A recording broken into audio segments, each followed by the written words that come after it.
Welcome to तत्सत astrology. लघु पराशरी योग अध्याय को कंटिन्यू करते हुए अब हम समझेंगे योग के रिजल्ट्स हमें कैसे, किन कंडीशंस में कैसे मिलते हैं।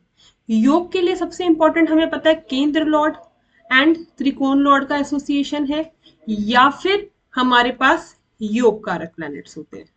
योग कारक प्लैनेट्स के पास ऑलरेडी एक केंद्र और एक त्रिकोण की लॉर्डशिप एक ही प्लैनेट के पास होती है। तो इसके अंदर हम पहली कंडीशन ये समझते हैं कि अगर केंद्र का लॉर्ड और त्रिकोण का लॉर्ड एसोसिएट हो रहा है और इसके साथ और कोई भी एसोसिएशन नहीं है, सिर्फ यही दो प्लैनेट्स एसोसिएट होते हैं, तो ये हमें बहुत ही अच्छे रिजल्ट्स देते हैं। ये अपना 100% रिजल्ट डिलीवर कर सकते हैं।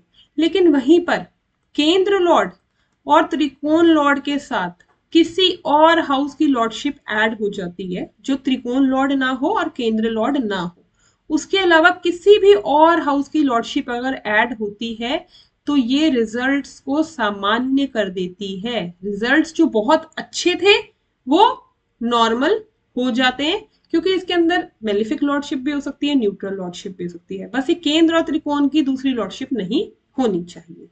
अगर सिर्फ इन्हीं का एसोसिएशन है तो बहुत अच्छी बात है। अगर इसमें दूसरा त्रिकोण जुड़ जाता है तो भी रिजल्ट्स अच्छे हैं, लेकिन अगर केंद्र त्रिकोण के अलावा किसी भी और हाउस की लॉर्डशिप यहाँ पे इसको ज्वाइन करती है तो इसके रिजल्ट्स बहुत अच्छे से नॉर्मल हो जाते हैं। नेक्स्ट हम ये समझते हैं कि अगर केंद्र का लॉर्ड या त्रिकोण का लॉर्ड जो एक योग क्रिएट कर रहे हैं, उनकी कंडीशन, उनकी स्ट्रेंथ कमजोर हो जाए, वो डेबिलिटेट हो जाए या कम्बस्ट हो जाए, इनकी प्लैनेट की स्ट्रेंथ अगर कम हो जाए तो रिजल्ट्स कैसे मिलेंगे?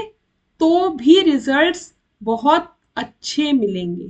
तब भी ये अपने अच्छे रिजल्ट्स डिलीवर करने के लिए सक्षम है, क्योंकि ये एक योग क्रिएट कर रहे हैं। इसी तरीके से योग कारक प्लैनेट भी अगर होता है तो वो भी रिजल्ट्स अच्छे देगा। अब हम देखते हैं कि अगर किसी भी महादशा, अंतरदशा, महादशा किसी बेनिफिक प्लैनेट की भी, जब भी हम लघु पराशरी में बेनिफिक और मेलिफिक कंसीडर करते हैं तो बेनिफिक मेलिफिक नेचुरल नहीं होते, हम एज पर देयर लॉर्डशिप, जो हमने फर्स्ट वीडियोस में समझा था कि त्रिकोण के लॉर्ड हमेशा बेनिफिक होते हैं, हम यहाँ पे बेनिफिक लॉर्डशिप के हिसाब से बात करते हैं। किसी भी बेनिफिक की महादशा और उसमें अंतरदशा आ जाए योग कारक प्लैनेट की। अब योग कारक प्लैनेट के पास तो दो लॉर्डशिप है, एक केंद्र की और एक त्रिकोण की, तो अंतर भी आएगी और प्रत्यंतर दशा भी आएगी, क्योंकि दो दो लॉर्डशिप एक ही प्लैनेट के पास है।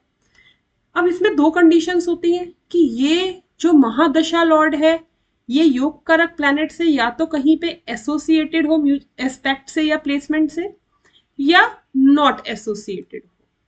तो दोनों कंडीशन में हमें क्या रिजल्ट मिलेगा? बेनिफिक प्लैनेट की महादशा, उसमें योग कारक की अंतर या प्रत्यंतर दशा, इररिस्पेक्टिव वो एसोसिएटेड है या नॉन एसोसिएटेड है, बहुत अच्छे रिजल्ट्स डिलीवर करेगा। योग कारक प्लैनेट बहुत अच्छे रिजल्ट्स डिलीवर करेगा। अब हम महादशा ले लेते हैं किसी मेलिफिक। मेलिफिक मतलब मेलिफिक हाउस के लॉर्ड की महादशा। अगेन अंतर प्रत्यंतर दशा योग कारक प्लैनेट की है।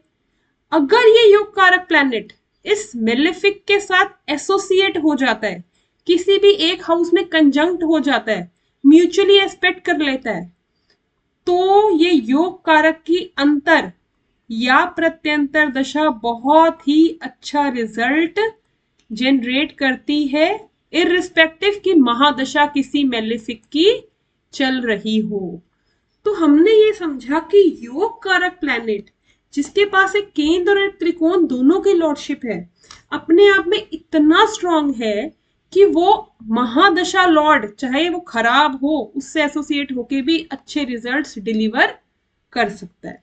इस तरीके से लघु पराशरी के 9 श्लोक हैं योग अध्याय में, जिसको हम अपनी 3 वीडियोस में कवर करेंगे। इसके अंदर हम इसका सारा मेन समझ लेते हैं कि हर योग जो बन रहा है वो कैसे योग बनता है, योग कारक प्लैनेट्स क्या होते हैं, और किस दशा में, किसकी अंतरदशा में प्लैनेट्स कंजंक्ट होके या नॉन एसोसिएटेड रिजल्ट्स कैसे डिलीवर करते हैं। Thank you.